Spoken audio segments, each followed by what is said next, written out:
കായംകുളത്തെ 42-കാരിയുടെ മരണം പാമ്പുകടിയേറ്റെന്ന പ്രാഥമിക postmortem report.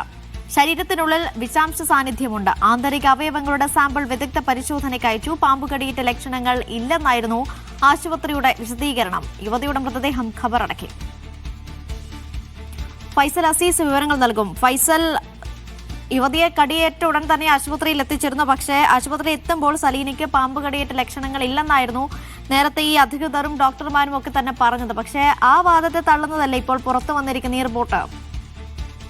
Aneesha, തീർച്ചയായും ഡോക്ടറുടെ വാദം തള്ളുന്നത് തന്നെയാണ് പ്രാഥമിക postmortem report. Alappuzha Vandanam medical കോളേജിലായിരുന്നു പോസ്റ്റ്മോർട്ടം നടത്തിയത്. അതിൽ പോസ്റ്റ്മോർട്ടം റിപ്പോർട്ട് പ്രകാരം ഈ യുവതിക്ക് പാമ്പുകടിയേറ്റ ലക്ഷണങ്ങൾ ഉണ്ട് എന്ന് തന്നെയാണ്. ആന്തരിക അവയവങ്ങളൊക്കെ തന്നെയും ഇപ്പോൾ വിദഗ്ധ പരിശോധനയ്ക്ക് അയച്ചിട്ടുണ്ട്. പരിശോധനയിൽ ഈ പ്രാഥമിക പോസ്റ്റ്മോർട്ടം റിപ്പോർട്ടിൽ ഈ വിഷാംശം ഉള്ളിൽ ചെന്നതായുള്ള കണ്ടെത്തിയിട്ടുണ്ട്. ഏതായാലും മൃതദേഹം ഇപ്പോൾ കബറടക്കിയിട്ടുണ്ട്.